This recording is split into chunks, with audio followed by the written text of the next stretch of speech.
SC उन्मा में doubts बोलिए।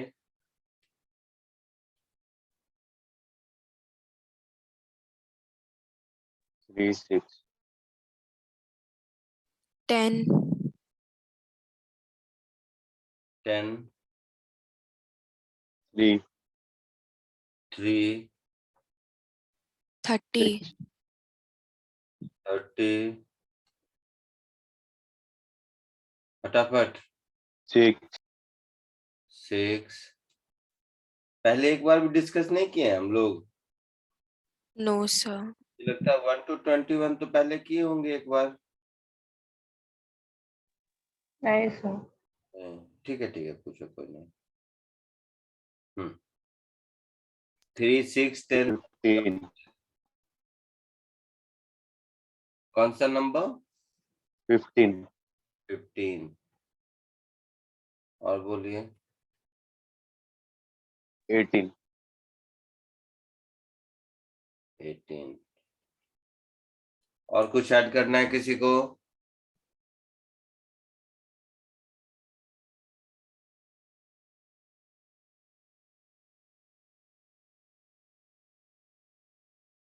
और किसी को कुछ ऐड करना है इसमें?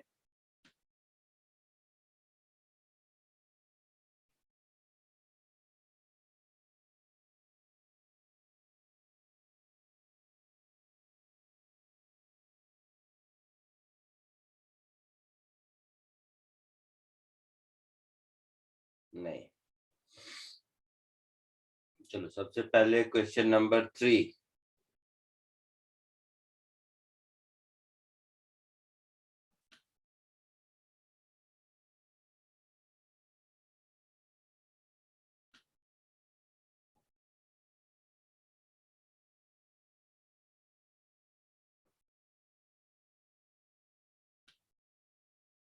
थ्री किसने पूछा?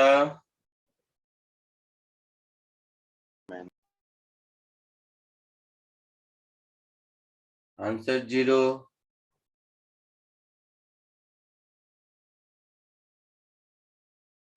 Block of mass m kept on horizontal table, static friction coefficient q, find the friction force acting on the block।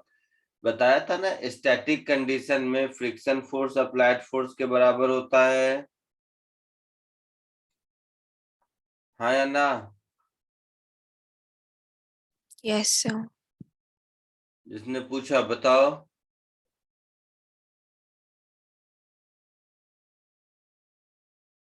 जिसने पूछा था बताओ।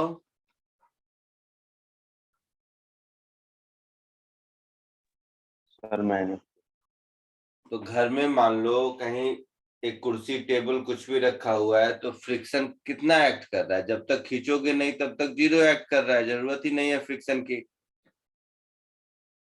समझ आया? हाँ सर समझा। तो स्टैटिक कंडीशन में फ्रिक्शन 0 एक्ट करता है। So third. Next question number 6।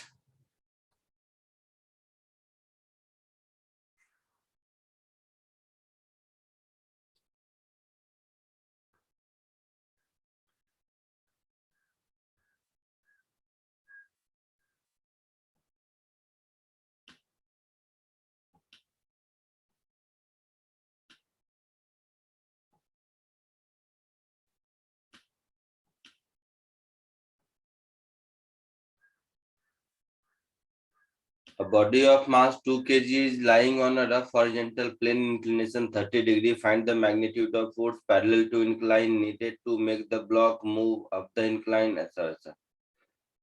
ठीक है। क्यों पूछा ये?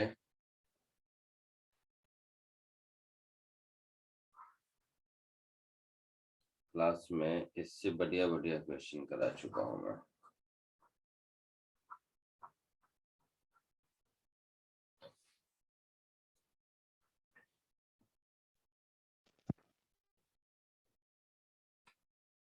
ये एक ब्लॉक है, 2 kg का।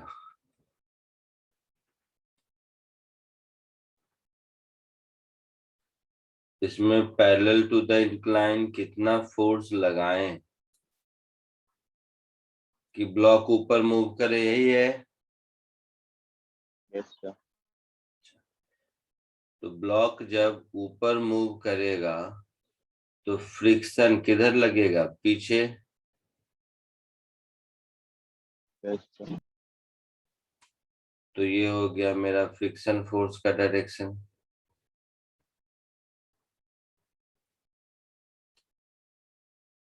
है ना। ये हो गया नॉर्मल रिएक्शन का डायरेक्शन।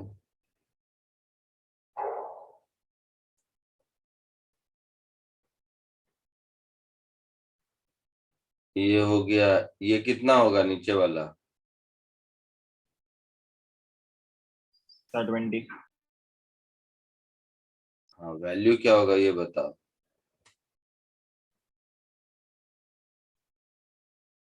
20 नहीं होगा बेटा, mg cos 30 डिग्री होगा और ये mg sin 30 डिग्री होगा। ठीक है। यस सर मैंने तो सिर्फ mg का बोला। पूछा किसने था, केवल mg का जो बोला था।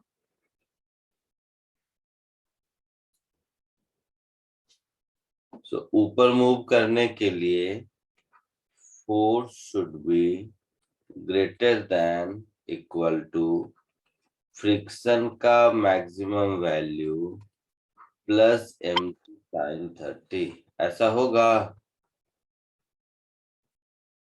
बोलो। यस। क्यों पूछा, मुझे नहीं मालूम।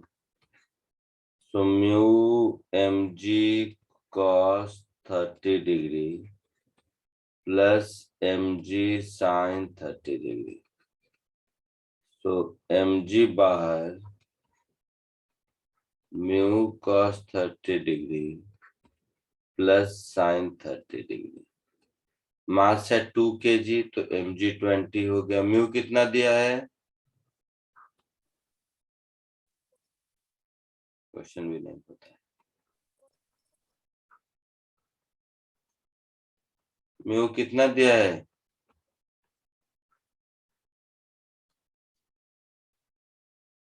क्या सॉल्व किए हो, क्वेश्चन पढ़े भी हो।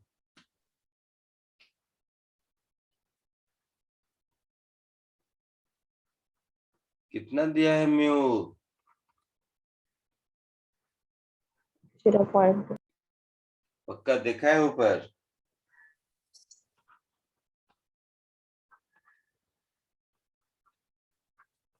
So 10 plus 2 root 3, that is 10 plus 2 into 1.732, कितना हो जाएगा,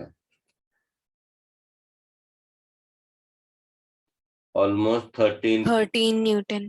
13.4 न्यूटन है आंसर। यस सर, वही है।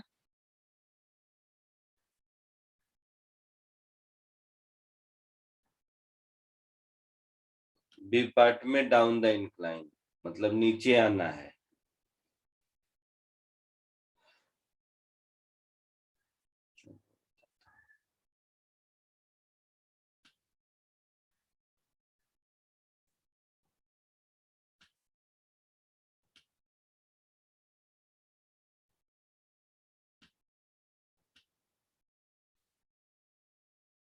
बी पार्ट कभी कभी लगता है कोई फायदा नहीं पढ़ाने का, ये सब करा चुका हूँ क्लास में।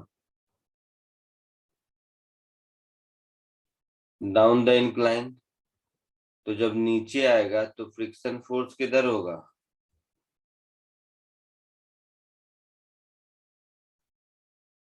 बोलो। अब नीचे होगा तो फ्रिक्शन फोर्स ऊपर होगा। तो जब नीचे आएगा तो फ्रिक्शन फोर्स ऊपर होगा। तो ये है फ्रिक्शन फोर्स, और इसको जाना किधर है, नीचे।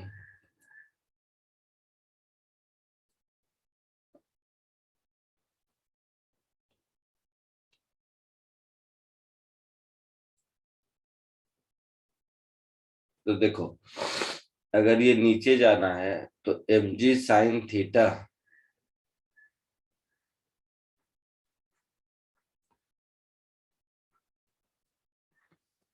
should be greater equal to F plus friction force का मैक्सिमम वैल्यू होगा। ऐसा ये समझ में आया? Yes, sir.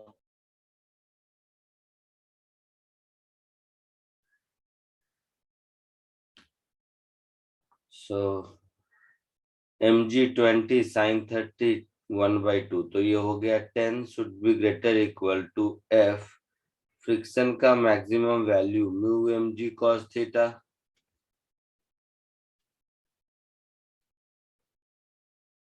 Mu 0.2 mg 10 cos 30 √3/2। ठीक है, Yes, sir. तो ये सब मिला के हो गया F should be less than equal to 10 minus √3। दिख रहा है 0.2 इंटू 10 2 कैंसिल, √3 बचा। Yes. पक्का? हाँ सर। तो लेस देन इक्वल टू का मतलब क्या हुआ? मैक्सिमम वैल्यू मिला ये फोर्स का।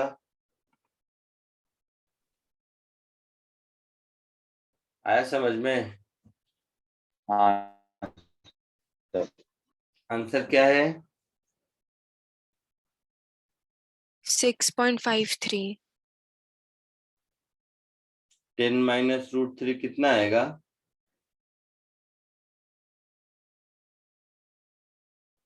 सर 10 माइनस 3.46 हो जाएगा।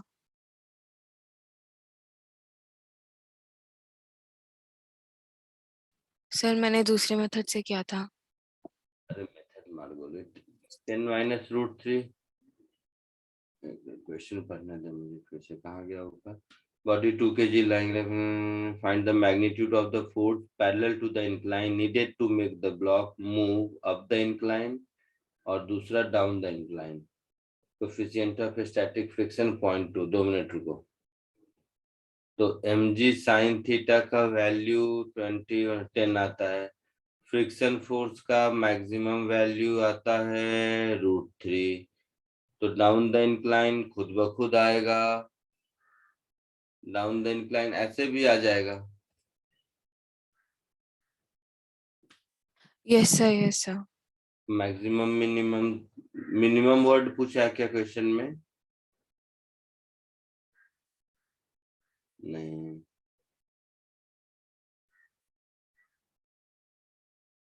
तो ये तो खुद ब खुद आ जाएगा नीचे, क्योंकि mg sin थीटा हमेशा फ्रिक्शन, आई मीन फ्रिक्शन के मैक्सिमम वैल्यू से ज्यादा है ना?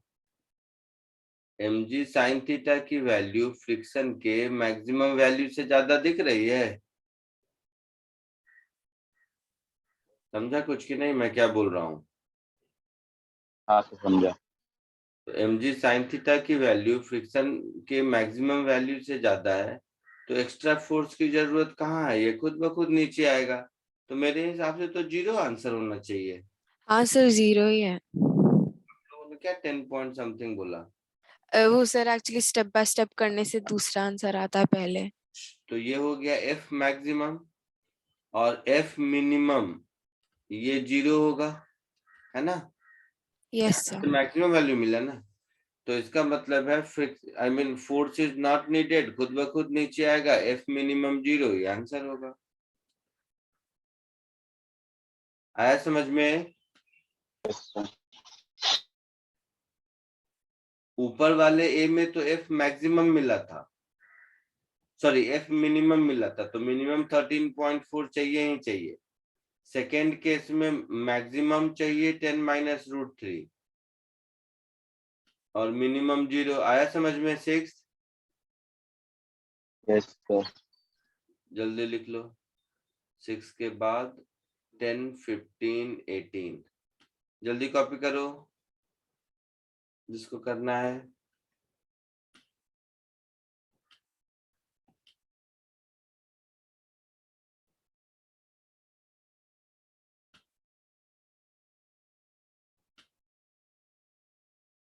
हो गया, आगे बढ़ूं क्या?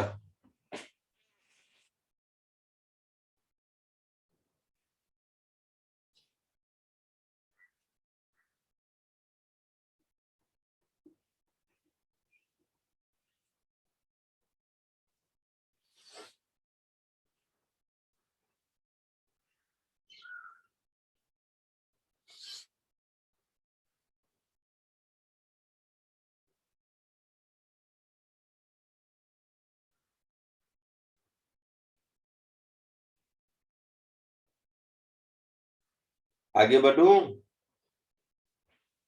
Yes, sir. चलो question number 10।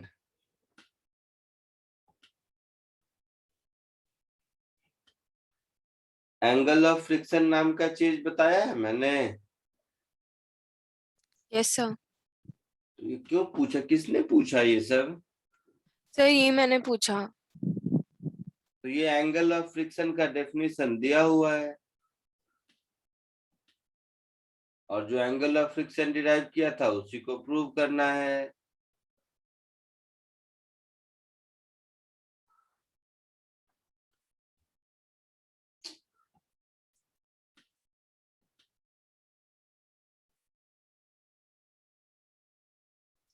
The angle between resultant contact force and normal reaction.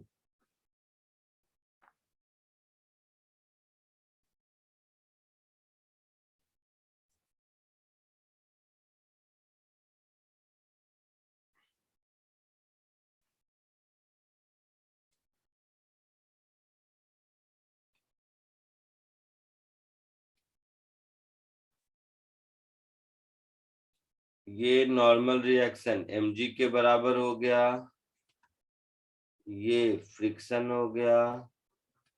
तो इन दोनों का रिजल्टेंट, कभी लगता है कोई फायदा ही नहीं है पढ़ाने का।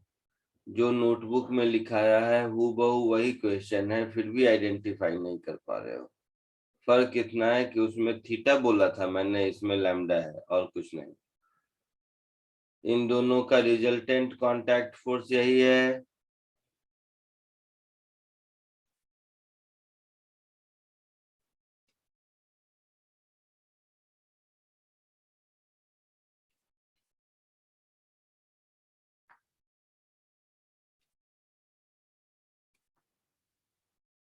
ये एंगल थीटा है,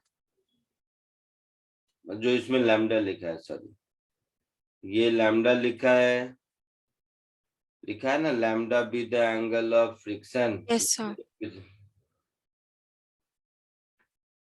तो इस ट्रायंगल में दिख रहा है tan lambda is friction upon mg।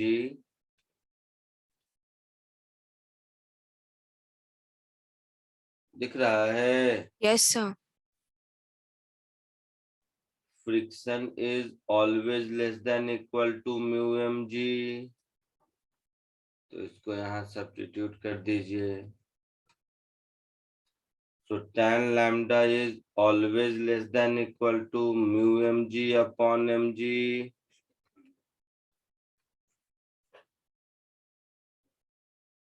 So lambda is always less than equal to tan inverse mu। ये हमारा यही प्रूव करना था। ओके सर, पता नहीं था इतना इजी होगा। क्यों मतलब पता क्यों रहना है इसमें? नोटबुक पढ़ी हो नहीं पढ़ी हो मुझे नहीं पता, तुम लोग क्यों नोटबुक में लिखते हो मैं ये भी नहीं मालूम। क्वेश्चन पढ़ने में यहाँ लिखा है एंगल ऑफ फ्रिक्शन, तो आपके दिमाग में होना चाहिए था कि सर ने एक टॉपिक ही बताया था एंगल ऑफ फ्रिक्शन, देखूं क्या। नोटबुक में देखें तो पता चला ये जो क्वेश्चन पूछा है ये वही डेरिवेशन है एंगल ऑफ फ्रिक्शन का जो क्लास में किया हुआ है।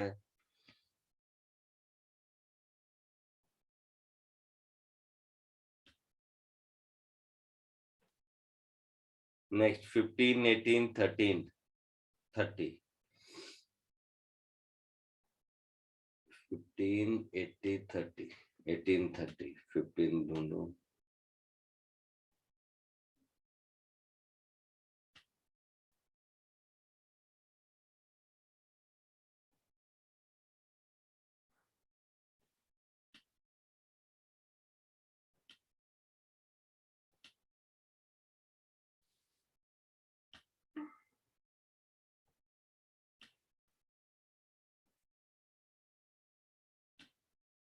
The friction coefficient between an athlete's shoe and ground is 0.9. Suppose a Superman wears these shoes and races for 50 meters. There is no upper limit on his capacity of running at higher speeds.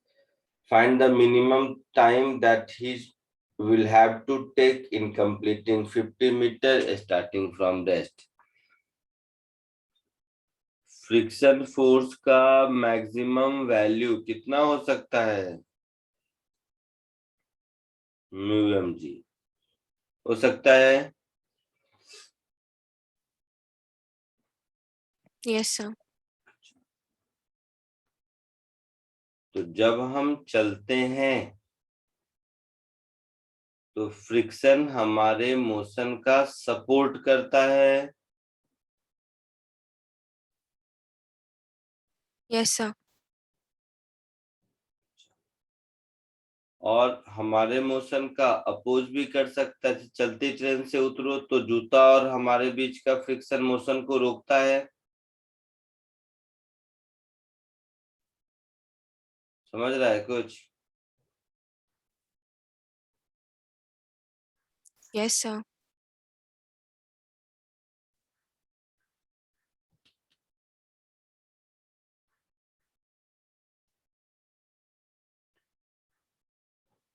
ठीक है, समझ रहा है तो ठीक है, क्या बोलिए। तो अगर फ्रिक्शन का maximum value mu M G हो सकता है तो हमारे फ्रिक्शन का हम फुल एडवांटेज लेंगे तो एक्सेलरेशन का मैक्सिमम वैल्यू म्यू जी हो सकता है। नाउ जीरो से स्टार्ट किया इनिशियल स्पीड से तो distance is half A T square. तो जब ए मैक्सिमम होगा तो टी मिनिमम होगा। तो टी की value under root 2s upon A होगा। तो आपसे मिनिमम टाइम पूछा है तो मिनिमम टाइम तब होगा जब एक्सेलरेशन मैक्सिमम होगा। Therefore, minimum time is equal to under root 2 into 50 upon acceleration का maximum value,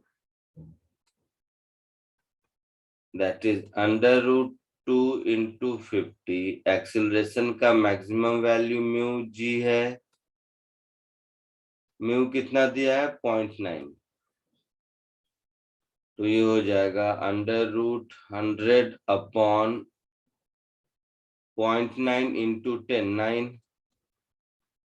That is 10/3 seconds। Answer है। Yes sir. B, suppose he takes exactly this minimum time, मतलब maximum acceleration से ही चल रहा है। What minimum time will he take to stop?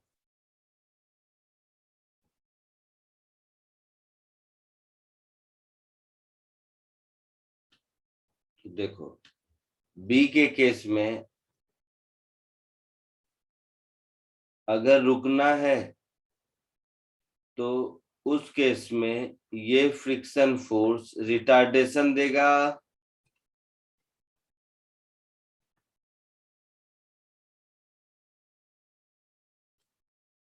है ना? yes sir, तो ये अगर रिटार्डेशन देगा तो रिटार्डेशन का मैक्सिमम वैल्यू कितना हो सकता है? वो भी म्यू जी हो सकता है। ये यहाँ पर रिटार्डेशन है, बोलो।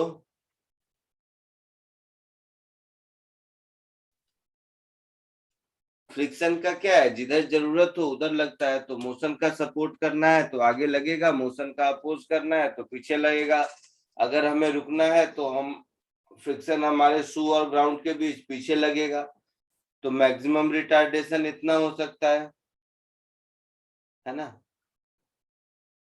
तो मैक्सिमम एक्सीलरेशन से जिस डिस्टेंस को चलने में 10/3 टाइम लगा है, मैक्सिमम रिटार्डेशन से स्टॉप होने में उतना ही टाइम लगेगा।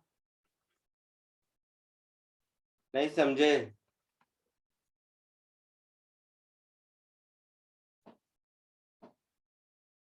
हम लोग का एकदम फंडामेंटल गायब है। चलो छोड़ो, मैं ही सॉल्व कर देता हूँ।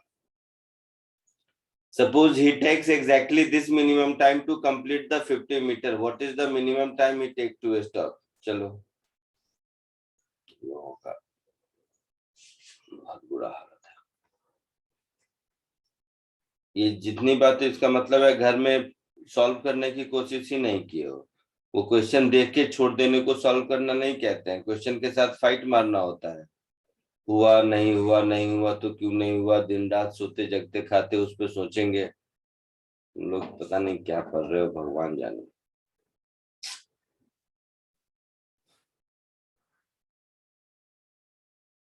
कोई बात नहीं, चलो मेरा क्या है। इनिशियल स्पीड 0 था, ए में देखा। Displacement 50 meter, acceleration plus mu G था। तो 50 मीटर जाने के बाद वेलोसिटी कितनी हो जाएगी? तो v is equal to U plus AT, या V square is equal to U square plus 2as, कुछ भी लिख सकते हैं, जो मन करे वो लिख लो। u प्लस एटी लिख लो अगर, तो u हो गया 0, a है मैक्सिमम म्यू जी, और टाइम निकाला था 10/3, सो 0। म्यू इंटू जी मिला के कितना है?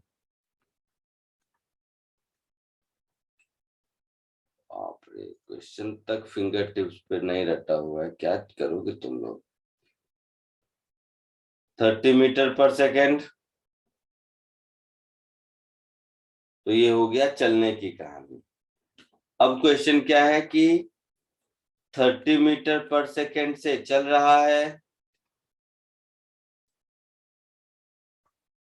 इसका retardation that is acceleration minus mu G है, और फाइनली इसको रुक जाना है।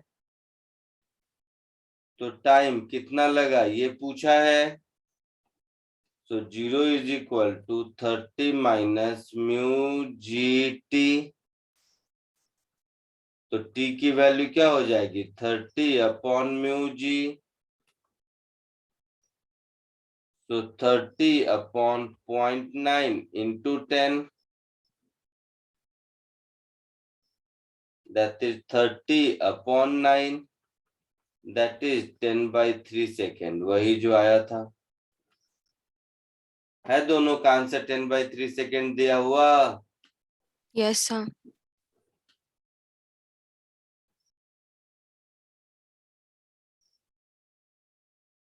कर लो, कॉपी कर लो। कुछ नहीं करते हो तुम लोग, मुझे एग्जैक्टली पता है कुछ नहीं करते हो। ये इसको पढ़ना थोड़ी ना कहते हैं, तो पढ़ने की फॉर्मेलिटी है। सर ने कुछ होमवर्क दिया, मैं कुछ कुछ एक बार क्वेश्चन पढ़ लेता हूँ, हुआ ठीक नहीं हुआ तो सर हैं, इसको पढ़ना नहीं कहते हैं। ये पढ़ाई का नाटक करना है।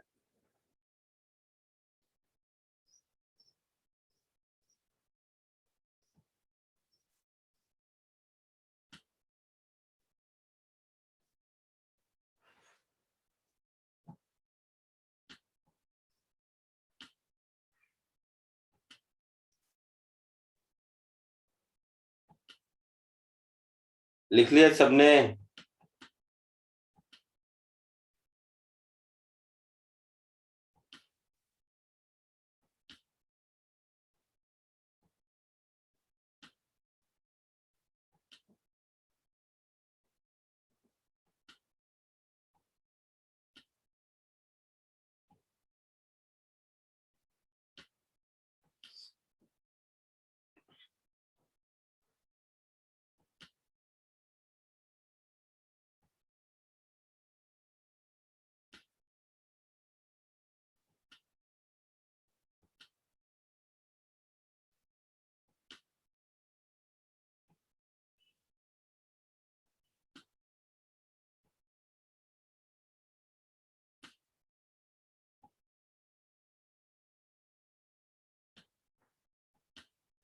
लिख लिया सबने?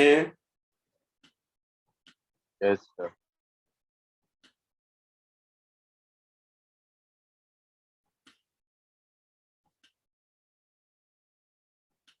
आगे बढ़े।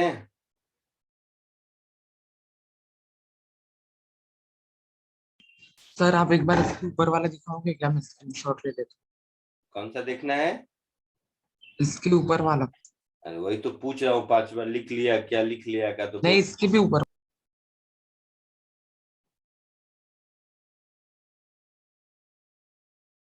ये 10th वाला। हाँ यही हो गया।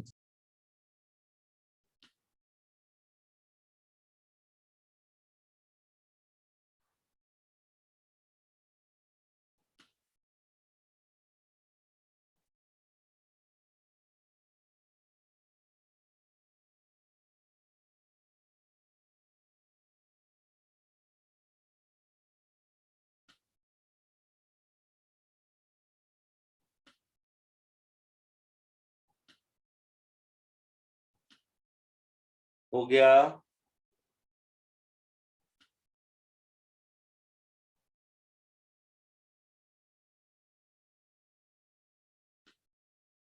हाँ सर हो गया। आगे बढ़े।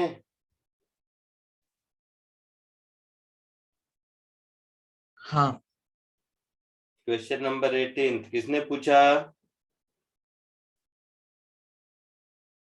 बोलो,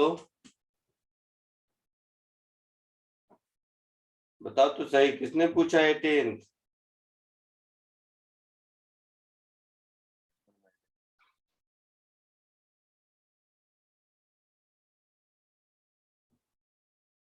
गजब हो यार तुम लोग।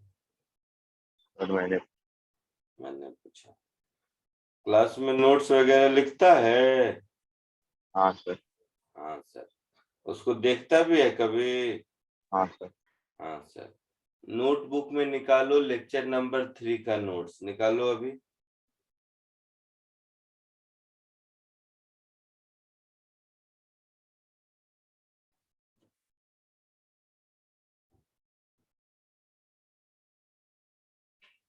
निकाला लेक्चर नंबर 3 का नोट्स?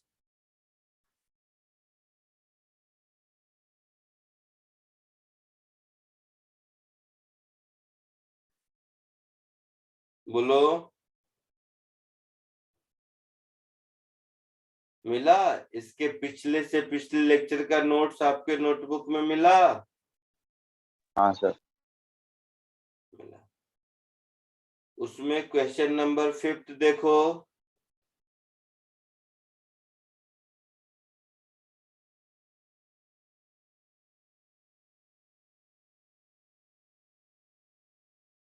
दिखा?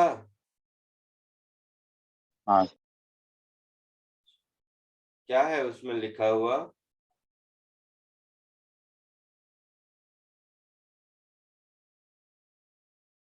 क्या है क्वेश्चन नंबर 5 बताओ।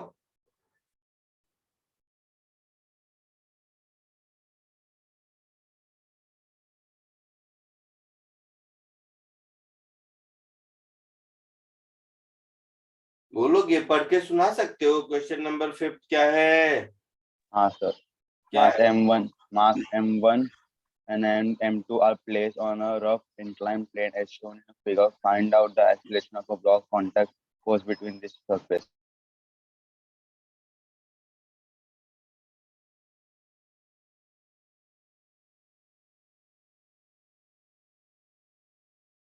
यही है ना? हाँ सर। और जो तुमने पूछा है अभी क्वेश्चन, वो क्या है?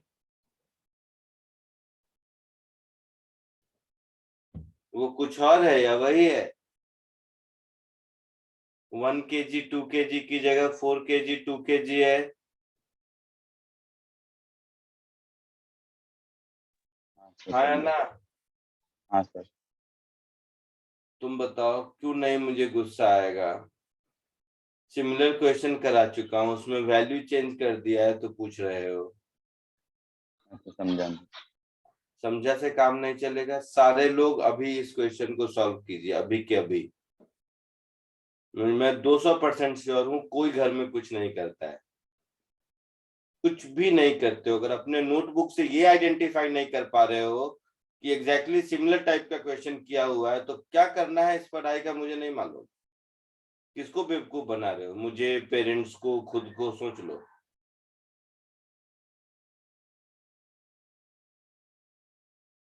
इससे ज्यादा गंदी बात क्या हो सकती है?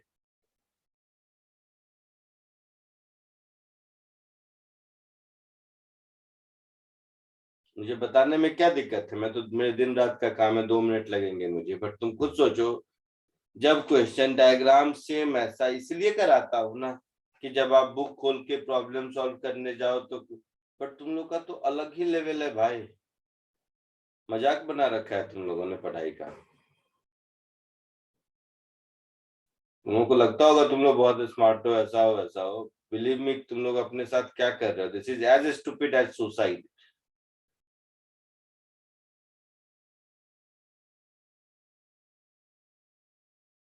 Note 3 question number 5।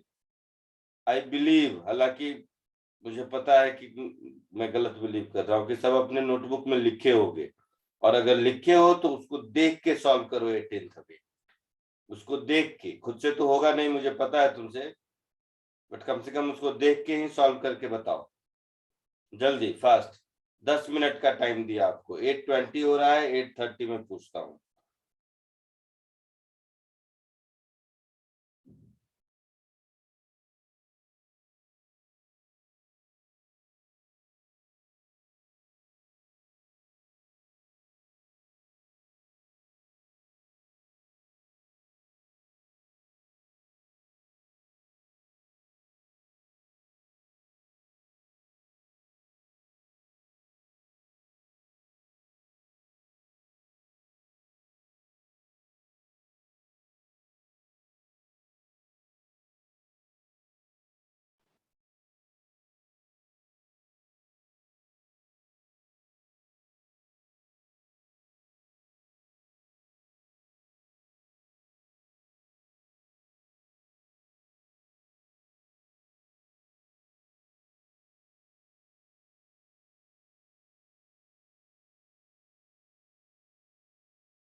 आया आंसर?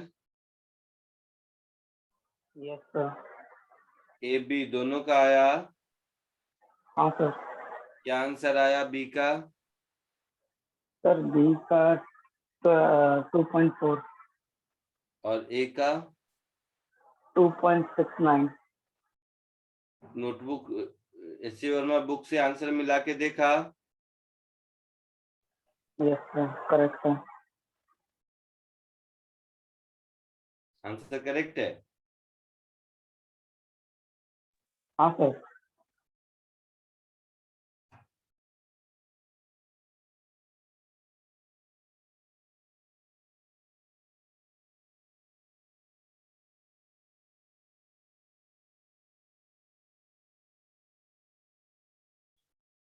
दोनों का एक्सीलरेशन ए में सेम होगा या अलग अलग होगा?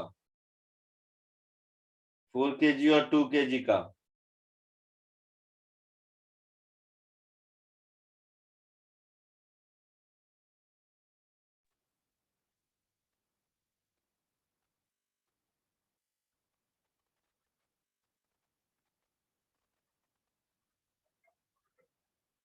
उसके बाद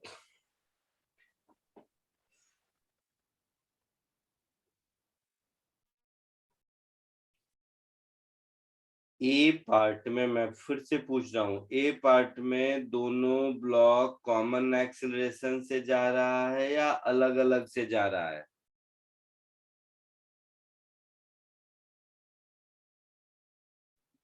ठीक है। क्या?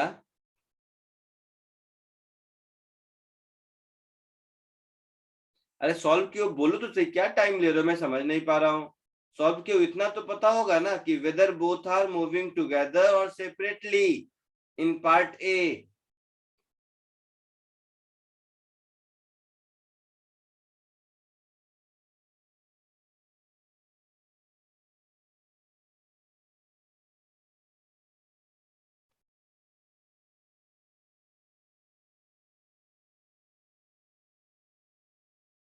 नहीं पढ़ा सकता बेटा मैं तुम्हारे बैच को, इम्पॉसिबल है।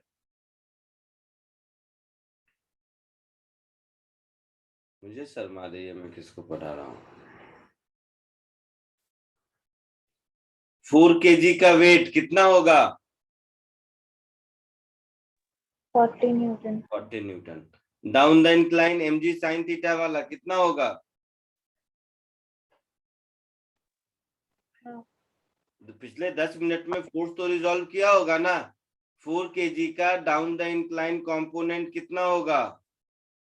20। 20 न्यूटन। 4 kg का परपेंडिकुलर टू इंक्लाइन कंपोनेंट कितना होगा? 20√3। 20√3। 4 kg का नॉर्मल रिएक्शन N1। इसी तरह 2 kg की कहानी। 2 kg का ये वाला कंपोनेंट कितना होगा?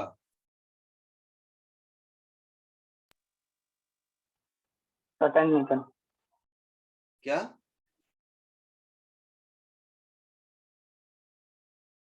टू kg की वेट का डाउन द इंक्लाइन कंपोनेंट कितना होगा?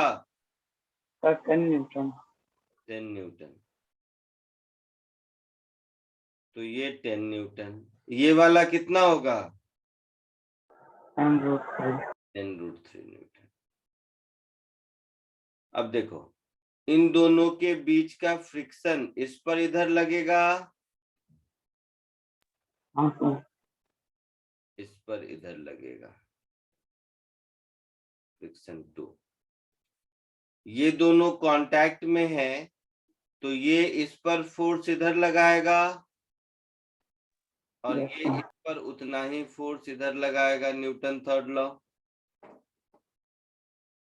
होगा। इसका इक्वेशन ऑफ मोशन लिखो, 20 plus F minus friction 1 is 4A, 10 minus F minus friction 2 is 2A। मैंने अपने मन से मान लिया कि दोनों साथ साथ जा रहे हैं। Yes, sir. दोनों को ऐड कर दो, दोनों को ऐड कर दोगे तो 20 plus 10 30 minus mu1n1 plus mu2n2 is equal to 6a होगा। तो एक्सेलरेशन की वैल्यू हो गई 5 minus mu1n1 plus mu2n2 divided by 6। Value put कर दो। mu1 कितना है?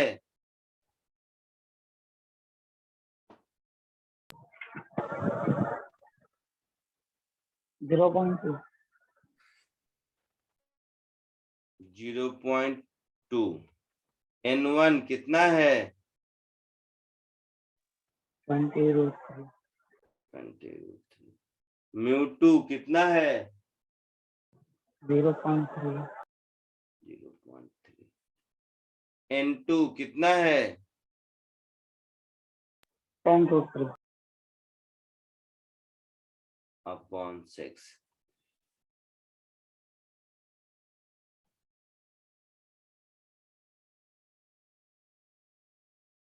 ठीक है, वैल्यू पुट कर दो। 0.2 इंटू 20 4 हुआ, सो 4 प्लस 3 7/6√3 ऐसा हुआ।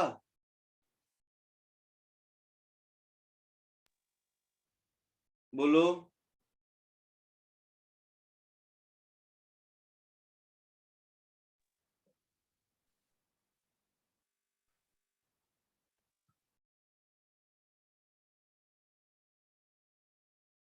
कितना हुआ? इसमें √3 का वैल्यू पुट करने के बाद कितना आएगा?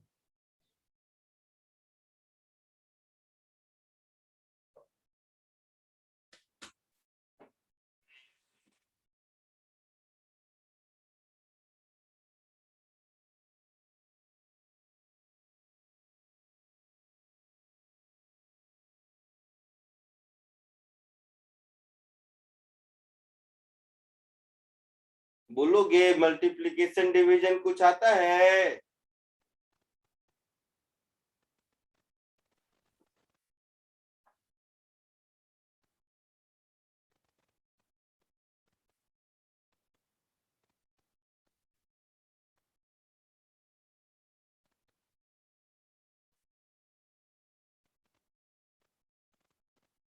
Six point 51.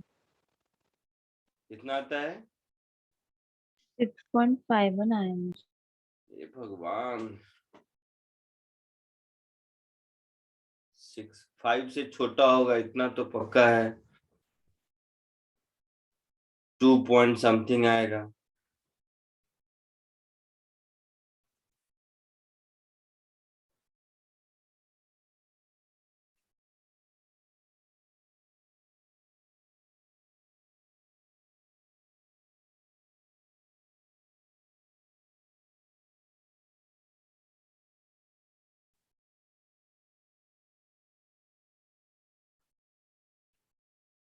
थ्री 3.1 के आसपास दिख रहा है।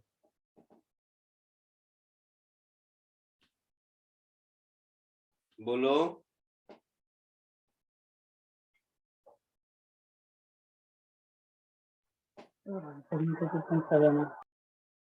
क्या? 2.7 नहीं आ रहा.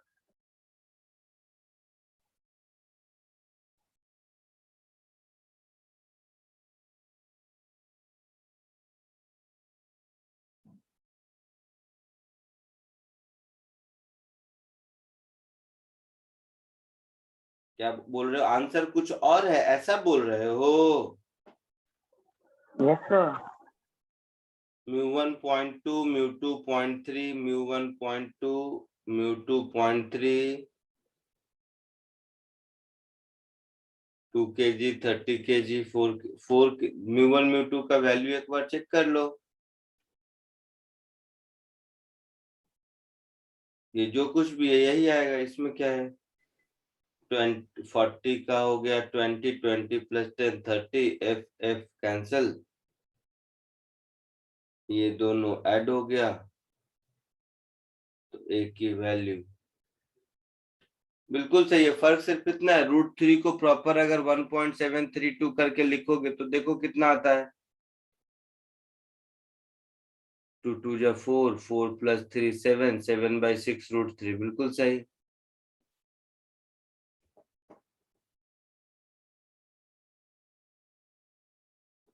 ये √3 का वैल्यू मैंने 1.7 लिखा है, एग्जैक्टली 1.732 करके देखो तो कितना आता है। जो आंसर दिया है वो आता है या नहीं।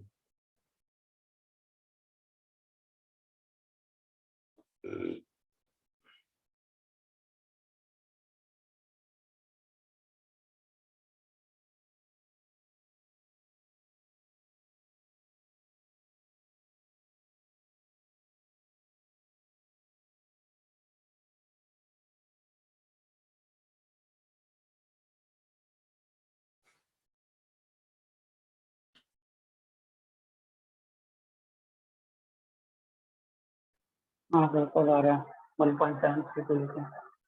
आता है कितना जो दिया हुआ है, आता है 2.97। 2.97, जो भी आता है वो आपका आंसर हुआ।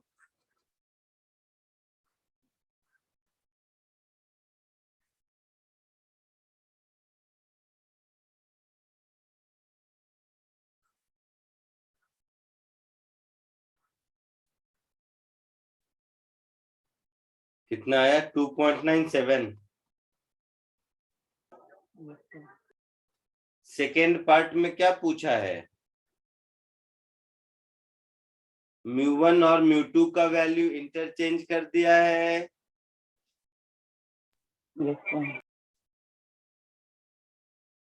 है ना। हाँ सर। तो μ1 और μ2 का वैल्यू अगर इंटरचेंज कर दिया है तो यहाँ पर μ1 μ2 का वैल्यू इंटरचेंज कर दो, यहाँ पर 0.3 कर दो, यहाँ पर 0.2 कर दो। समझ रहा है कुछ। ये जो μ1 μ2 का वैल्यू है इसी को इंटरचेंज करने को मैं बोल रहा हूं ना।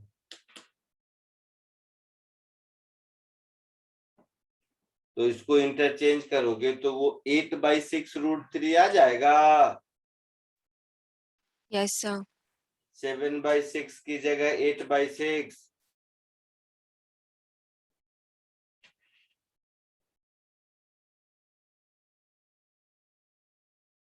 बोलो। तो 8/6 पुट करने के बाद क्या आंसर आएगा।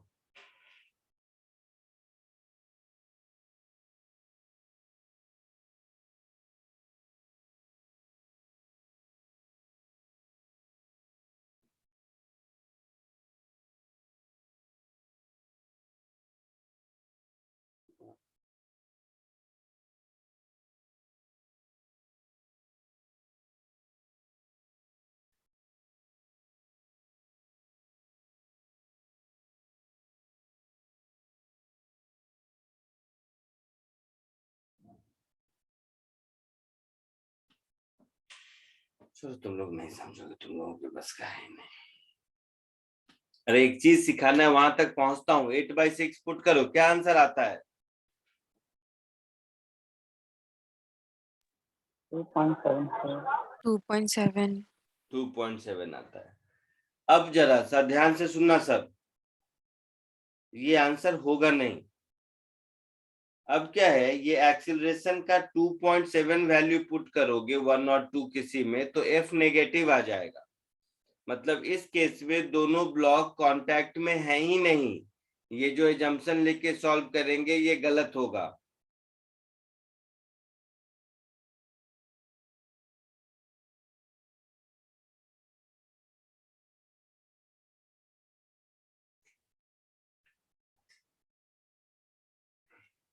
सुनिए सुनिए सब लोग सुनिए। मैं समझ गया आप लोगों की हालत। छोड़ो वो सब तुम लोग।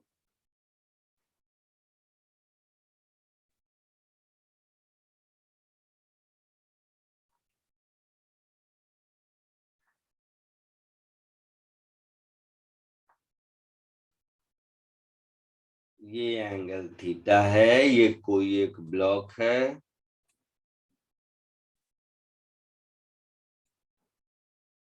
इस ब्लॉक पर mg साइन थीटा नीचे लगेगा, नॉर्मल रिएक्शन ऊपर लगेगा, mg cos थीटा नीचे लगेगा और फ्रिक्शन इधर लगेगा। सिंगल ब्लॉक के मोशन में ये कहानी होगी और इस फ्रिक्शन की value mu mg cos theta होगा। सो एक्सीलरेशन ऑफ ब्लॉक क्या होगा?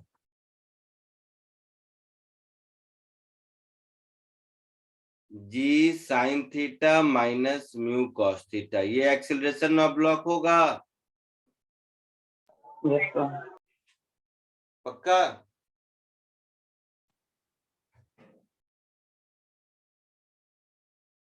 ये एक्सीलरेशन ऑफ ब्लॉक पक्का होगा?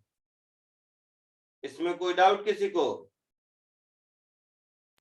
No sir. अब देखो, दो ब्लॉक अगर है,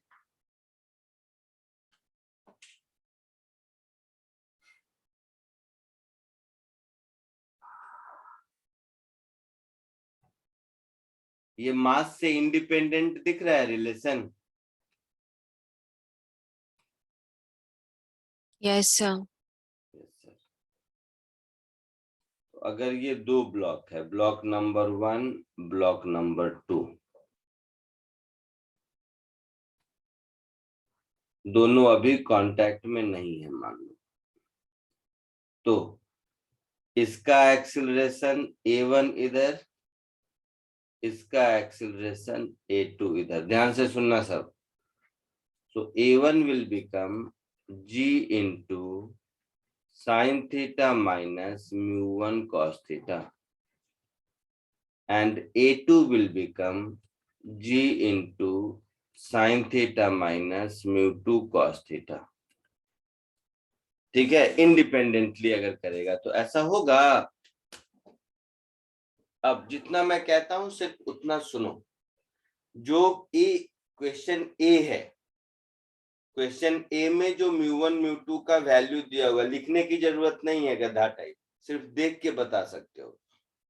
a1 म्यू1 म्यू2 की वैल्यू जो दी हुई है क्वेश्चन ए में, क्वेश्चन ए में म्यू1 ग्रेटर देन म्यू2 है या म्यू2 ग्रेटर देन म्यू1 है? इतना तो बता सकते हो।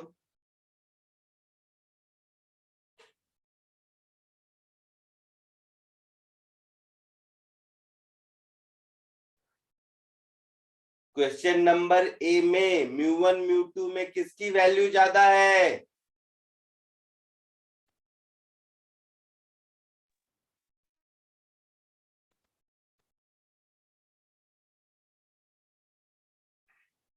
Sir μ2 is greater than 1.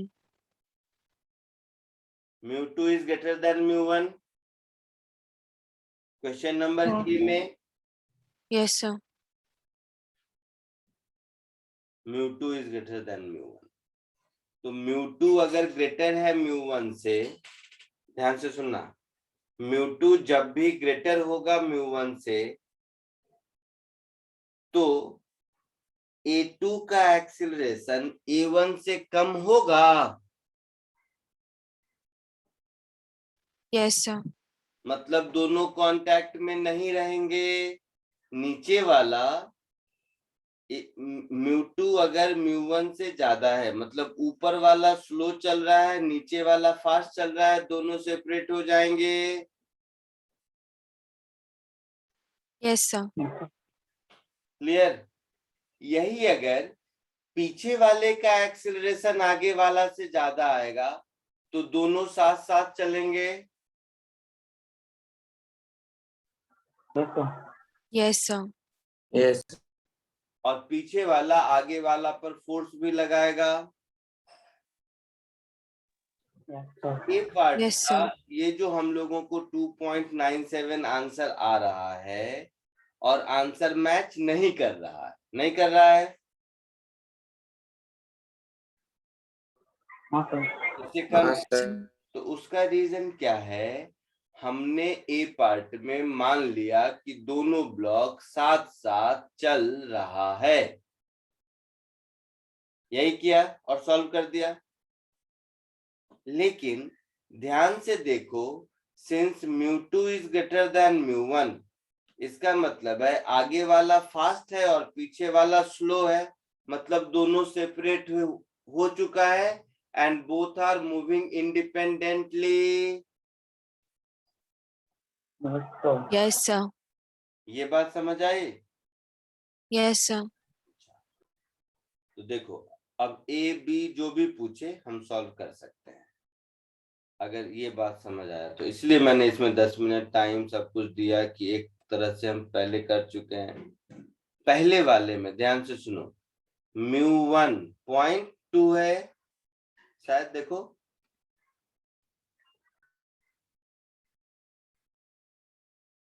And mu2 0.3 है, ठीक है। तो इसका मतलब ये हुआ कि A1 is greater then A2, हाँ या ना? Yes, sir. इसका मतलब हुआ both are moving separately. Yes, sir. अच्छा, क्वेश्चन में किसका एक्सेलरेशन पूछा है?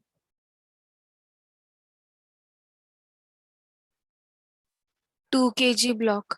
2 kg वाला 1 है या 2 है, मतलब आगे है या पीछे है? तो वाला क्या? तो पीछे वाला 2 kg वाला ब्लॉक डायग्राम में आगे है या पीछे है? पीछे है, मतलब मुझे A2 चाहिए, वही आंसर होगा। तो G10 sin 30 1/2 mu2 sin 30 1/2 minus mu2 0.3 cos theta √3/2, ये आंसर होगा मेरा।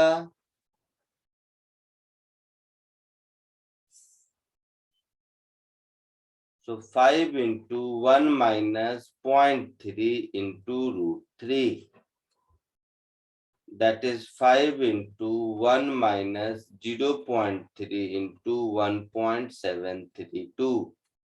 देखो तो एग्जैक्ट आंसर मैच किया।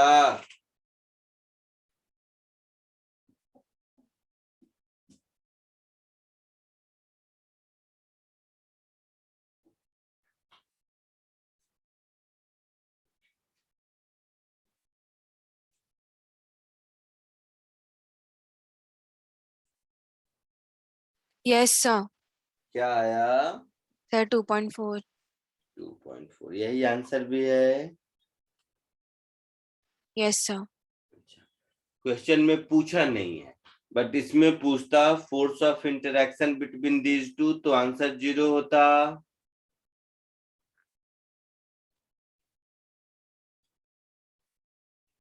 बी पार्ट में mu1 0.3 है और mu2 0.2 है, मतलब पीछे वाले आगे वाले का एक्सीलरेशन कम है पीछे वाले से,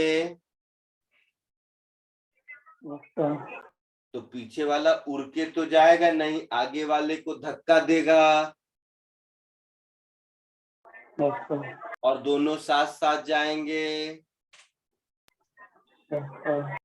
That is both are moving together.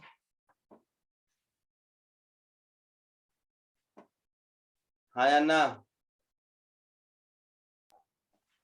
Yes, sir. मैं इसलिए उतनी देर से चिल्ला रहा हूं कि ये आइडेंटिफाई करना है कि दोनों ब्लॉक अलग अलग जा रहे हैं या सेम या एक साथ जा रहे हैं। तो ये आइडेंटिफाई हो गया कि ए पार्ट में अलग अलग जा रहे हैं और बी पार्ट में साथ में जा रहे हैं। हुआ? और यस सर। जब ये साथ में जा रहे हैं तब हमारा कॉमन एक्सेलरेशन का ये जो एक्सप्रेशन आया था ये करेक्ट है, क्योंकि ये तो हमने ये अज्यूम करके किया था कि बोथ आर मूविंग टुगेदर, यही करके किया था ना। हाँ सर। अच्छा, तो ऐसे समझो।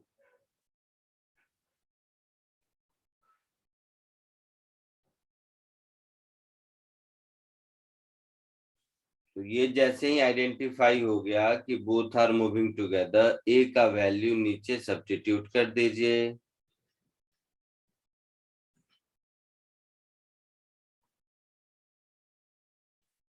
ए का value B part of the question में सब्स्टिट्यूट कर दीजिए। अच्छा, इधर जगह नहीं है, जो भी हो वो दिख रहा है ना। 5 माइनस μ1 n1 μ2 n2 by 6 कर देता हूं मैं। तो इस केस में वो जो ऊपर एक्सप्रेशन आया है that is a is equal to 5 minus μ1 n1 plus μ2 n2 divided by 6, यही एक्सप्रेशन आया है। Yes sir. वैल्यू पुट कर दीजिए। μ1 0.3, n1 कितना होगा?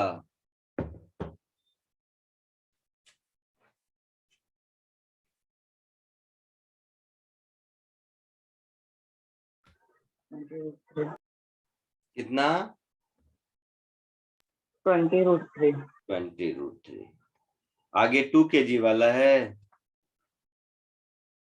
प्लस μ2 0.2, ये हो गया 10√3 डिवाइडेड बाय 6।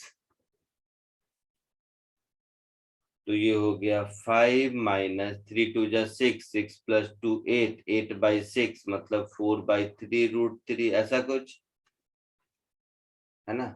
ये वैल्यू क्या आएगा? 2 point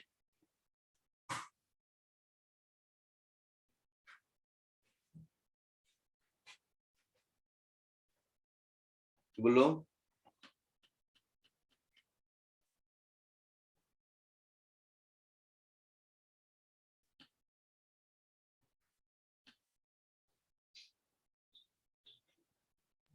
two point seven four. 2 point, देखो एग्जैक्ट वैल्यू मैच किया पीछे से।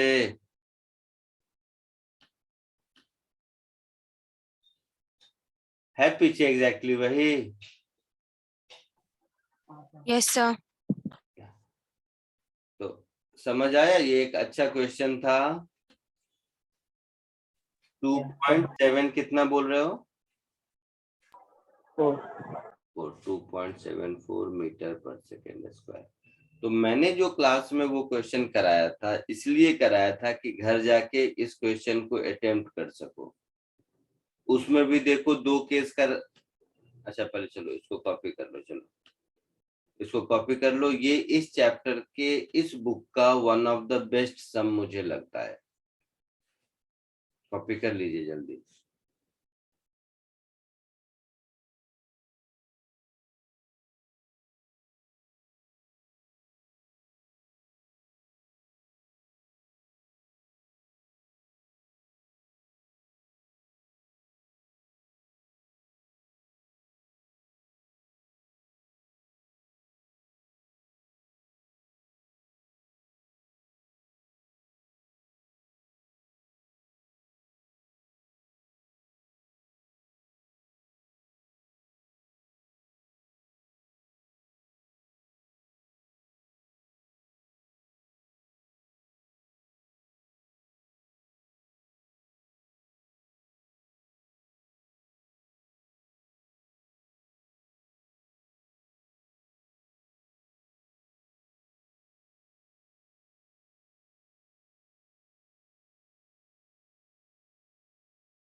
आगे बढ़ूं?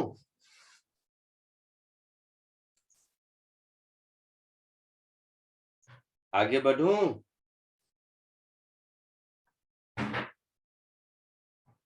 Yes sir.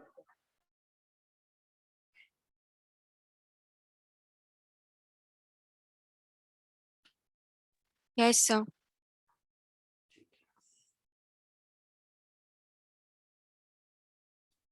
नेक्स्ट कौन सा पूछा था?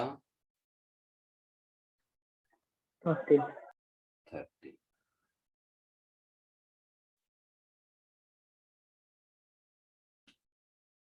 So 15, 18, 30। 30 चिंदी है, उसके बीच में बहुत सारे अच्छे क्वेश्चन पूछने लायक हैं। पता नहीं तुम लोग कैसे किए हो, मुझे नहीं मालूम। सर वो 30 वाला समझ आ गया। 30 वाला एकदम चिंदी है, बट उसके बीच में बहुत सारे अच्छे क्वेश्चन है। या तो तुम लोगों ने किया नहीं है मतलब, और ये क्या मुझे नहीं पता। क्वेश्चन नंबर 31 अगेन इस बुक का वन ऑफ द बेस्ट सम है। 28 और 31 तीन ही इस चैप्टर में अच्छे क्वेश्चन है। 18, 31, 18, 31 और 28 ये तीन इसमें बेस्ट सम है, बाकी सब फर्जी हैं। तो 18 तो चलो हो गया, 31 किसी ने नहीं पूछा और 28 भी किसी ने नहीं पूछा।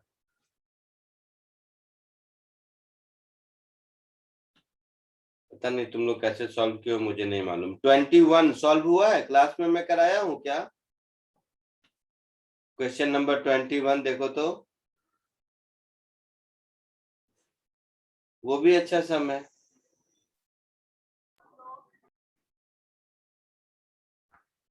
क्वेश्चन नंबर 21 क्लास में कराया हूँ क्या? No, sir. ये क्वेश्चन नहीं कराया हूँ? नहीं sir. नहीं। तो ये एक अच्छा सम है जो पूछा नहीं आपने। जो पूछने लायक सम है वो पूछते नहीं हो, बस इसी से पता चलता है कि तुम लोगों ने कुछ नहीं किया है, रैंडम नंबर कुछ कुछ पूछ रहे हो। मेरे चिल्लाने का मीनिंग ये है कि हमें तो पता है एग्जैक्टली कि कौन कौन से अच्छे सम है जिसमें बच्चा फंस सकता है, लेकिन जब पूछते हो उससे अलग कुछ भी रैंडमली तो समझ में आ जाता है कि तुम लोग कुछ नहीं किए हो। चलो इसको प्रैक्टिस करो, बहुत अच्छा सम है। जल्दी सॉल्व करके बताओ। तुम लोग नहीं किए हो तो मैं ही पूछूंगा, और क्या। क्वेश्चन नंबर 21 अगेन ठीक ठाक सम है, जल्दी।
आया कुछ?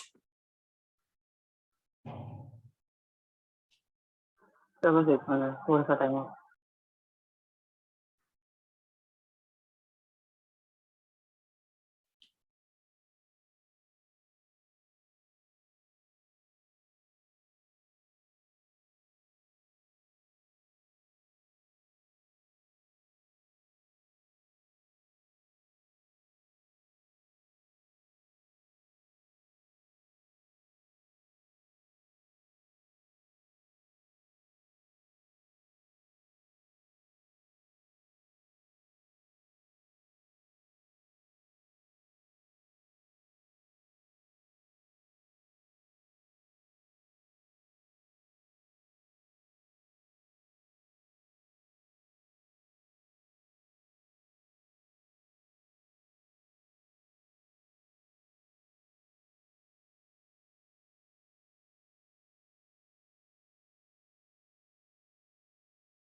बोलिए, हो गया?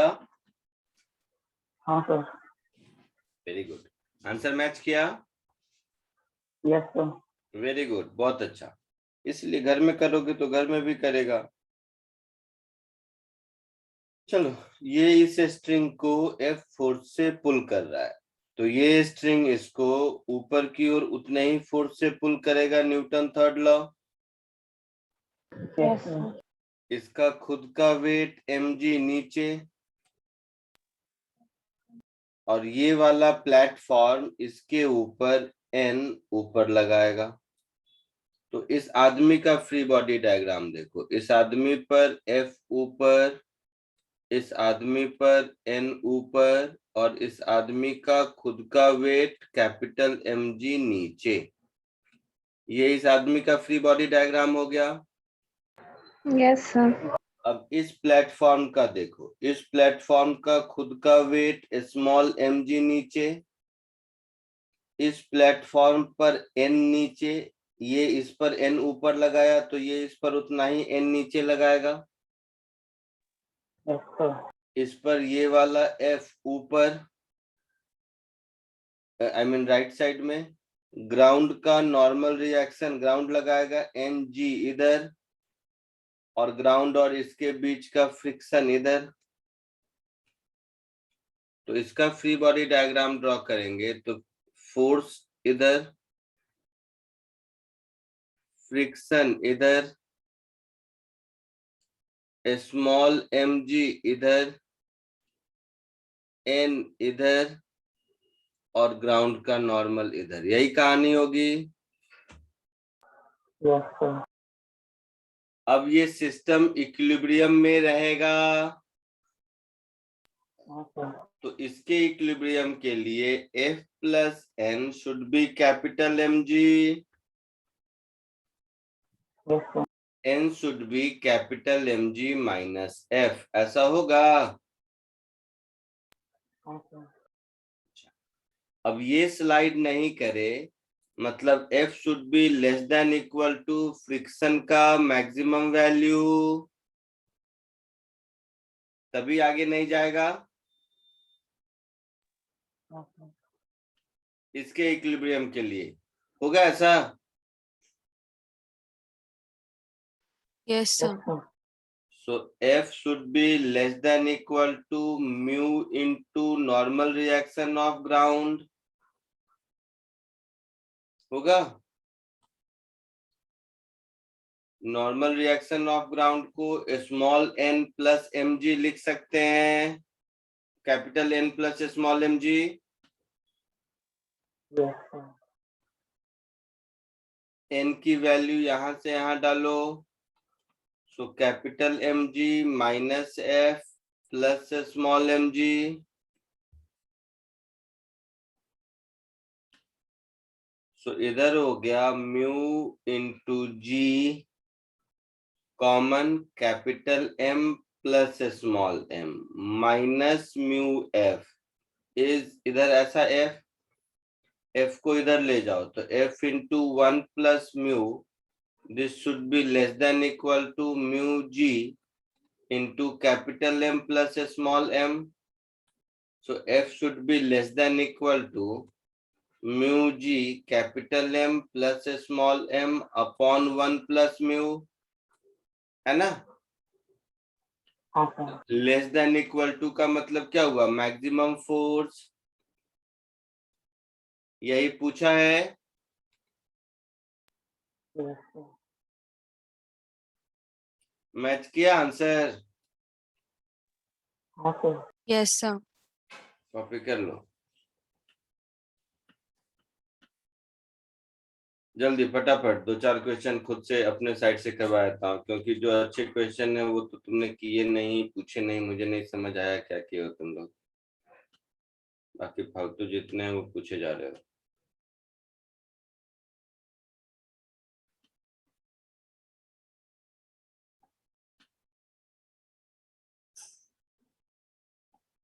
आगे बढ़ूं।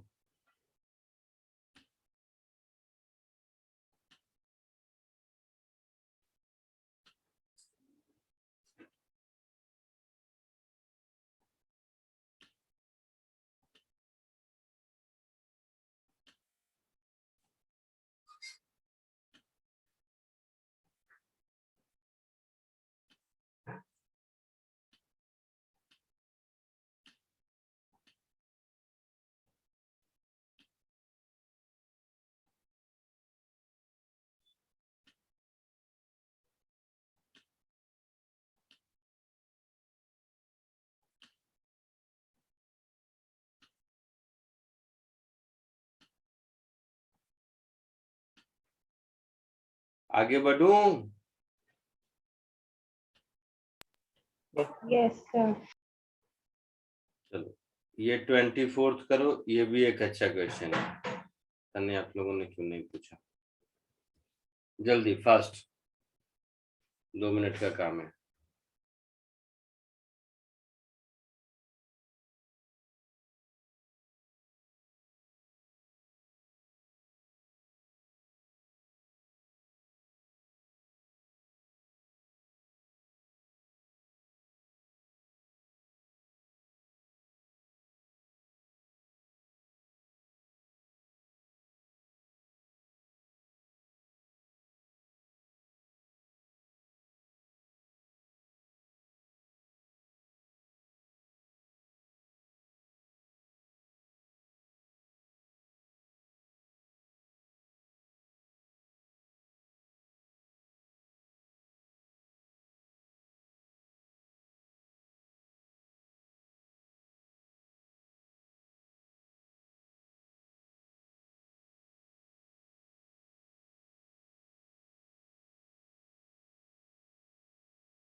बोलो, आया कुछ?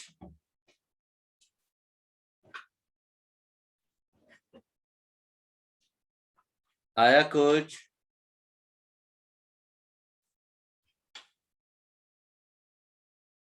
बैठ जाते हो तुम लोग कोई चीज लेके, मुझे लगता है शायद मैं सोचता हूँ देखे कि तुम लोग कर रहे हो और तुम सोचते हो कि सर कब आएंगे और कर देंगे और हम कॉपी कर लेंगे। ऐसा है क्या?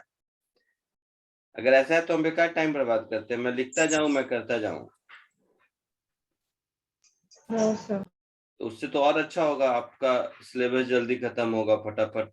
मैं ही करता जाऊं। कुछ तो किया होगा, फ्री बॉडी डायग्राम ड्रॉ किया हाँ सर। तो ऊपर वाले पर एफ इधर लगा, ऊपर वाले पर स्ट्रिंग का टेंशन इधर लगा, कोई दिक्कत नहीं। इसका नो सर। खुद का वेट स्मॉल mg नीचे लगा और इसका नॉर्मल रिएक्शन ऊपर लगा। ठीक है, नीचे वाले पर देखो, स्ट्रिंग का टेंशन इधर लगा, कैपिटल mg इधर लगेगा, नॉर्मल जो कि स्मॉल mg के बराबर ही है वो इधर लगेगा, और ग्राउंड का नॉर्मल ऊपर लगेगा इस पर। यही फ्री बॉडी डायग्राम है यस सर। फ्रिक्शन को छोड़ के। तो फ्रिक्शन स्मूथ है, मतलब नीचे वाला सरफेस ग्राउंड और कैपिटल एम के बीच सरफेस स्मूथ है, तो वहां फ्रिक्शन नहीं होगा। जो फ्रिक्शन है इन दोनों के बीच होगा। हाँ तो सर। बताओ, ऊपर वाले ब्लॉक पर फ्रिक्शन किधर लगेगा, राइट और लेफ्ट?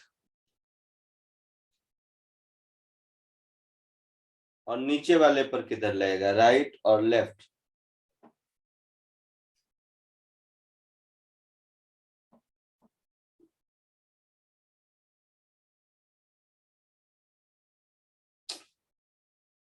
कैपिटल एम से अगर देखेंगे तो स्मॉल एम लेफ्ट जाता हुआ दिखेगा या जाने हाँ की सर। कोशिश करेगा, तो इस पर फ्रिक्शन इधर लगेगा, और इस पर इधर लगेगा तो इस पर इधर लगेगा। समझ आया? हाँ सर। Yes, sir.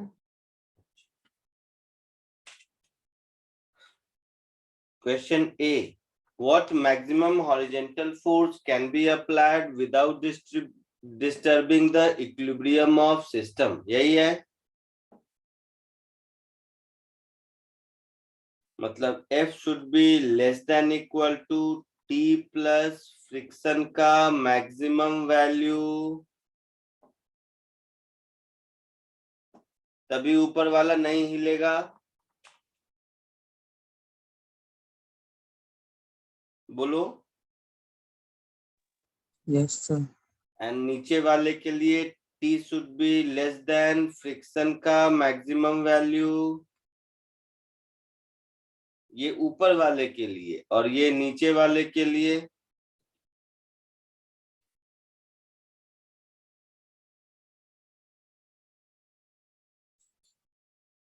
हाँ या ना? Yes sir. तो यहां से हम ये T less than equal to, मतलब टी का मैक्सिमम, तो F should be less than equal to twice of friction का मैक्सिमम इन दोनों से।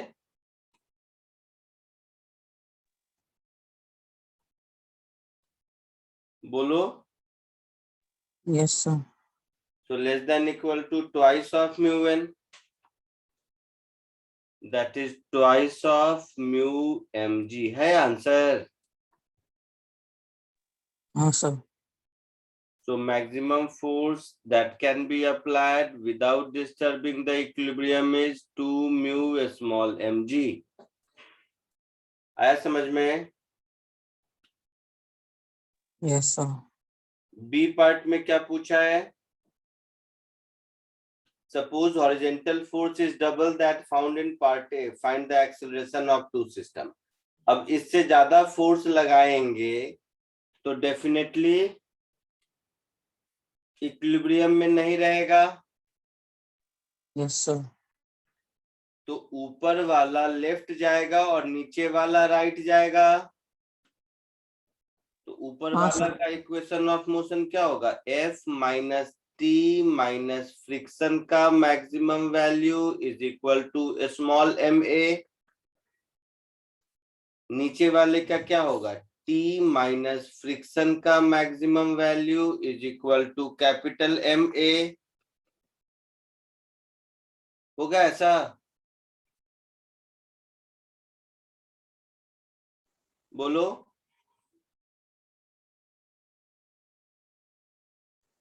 सर बोलो। फोर्स डबल हुआ ना, तो 2f।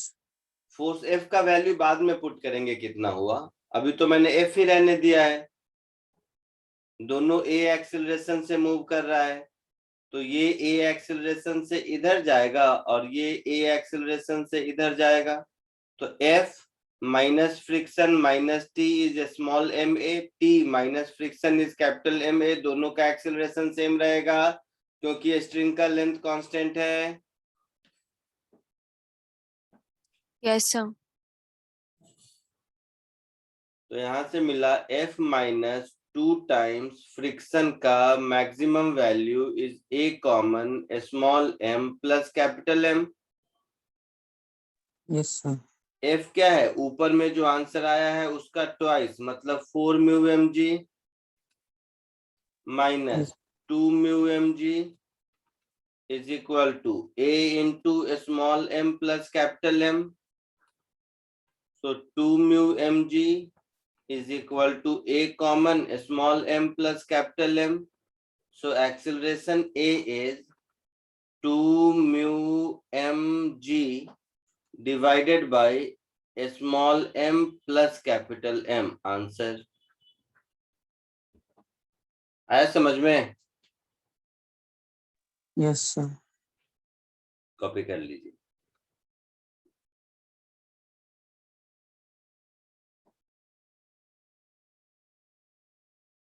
कॉपी कर लो हर कोई, जिसका जिसका हो जाए एक एक करके लीव कर लो और प्लीज प्रॉब्लम सॉल्व करो। तुम लोग ये सोचते होगे कि देखते हुए सर सॉल्व कर रहे हैं, हम देख रहे हैं हो जाएगा या बाद में कर लेंगे, हो ही जाएगा, ऐसा कुछ नहीं है। एक एक क्वेश्चन में सिखाने के बहुत सारे एलिमेंट छुपे रहते हैं। तो जब तुम क्वेश्चन के साथ प्ले करना शुरू करोगे, जितना ज्यादा उतना ज्यादा सीखोगे। केवल थ्योरी पढ़ के देखोगे तो लगेगा सब आता है, और प्रॉब्लम सॉल्व करने जाओगे तो पता चलेगा कुछ नहीं आता है। तो प्रॉब्लम सॉल्व करना सीखने का पार्ट है, ये दिमाग में बैठाओ। जितना ज्यादा प्रॉब्लम करोगे उतना ज्यादा सीखोगे। अगर तुम्हारे दिमाग में है कि नोट्स को हम जितना ज्यादा रिवाइज करेंगे उतना ज्यादा सीखेंगे, तो गलत है। नोट खोल के पढ़ते रहोगे, तुम 10 बार पढ़ लो 50 बार पढ़ लो, कोई फर्क नहीं पड़ता। फर्स्ट क्वेश्चन सॉल्व करने आओगे, you will get stuck into it. तो फिजिक्स में प्रॉब्लम सॉल्व करना भी फिजिक्स सीखने का पार्ट है। ये मत समझो कि थ्योरी पढ़ना फिजिक्स सीखने का पार्ट है और प्रॉब्लम सॉल्व करना प्रैक्टिस का पार्ट है, ऐसा नहीं है। While solving problem, most of the concept get revised as well as you will build concept। वो डेफिनेशन में सारी बातें नहीं रहती, नहीं तो लॉज ऑफ मोशन का डेफिनेशन तो बचपन से पढ़ते आ रहे हो, तीनों लॉ, एक भी एक्स्ट्रा नहीं बताया। F equal to ma, but उसको यूज करना नहीं आता है ना, क्योंकि प्रॉब्लम नहीं सॉल्व किए थे बचपन में। तो इसीलिए कह रहा हूं प्रॉब्लम सॉल्व करना फिजिक्स सीखने का पार्ट है। ये मत सोचो कि थ्योरी पढ़ के हम फिजिक्स सीख लेंगे, ऐसा कभी नहीं होगा। फिजिक्स सब्जेक्ट को पढ़ने का तरीका बिल्कुल अलग है। केमिस्ट्री में थोड़ा बहुत काम चलेगा कि नोट्स पढ़ लिया आंसर हो गया वैसा, वो भी थोड़ा बहुत, डिटेल में पढ़ने जाओ तो वो भी नहीं चलेगा। लेकिन फिजिक्स में तो बिल्कुल भी नहीं चलेगा। समझ आया?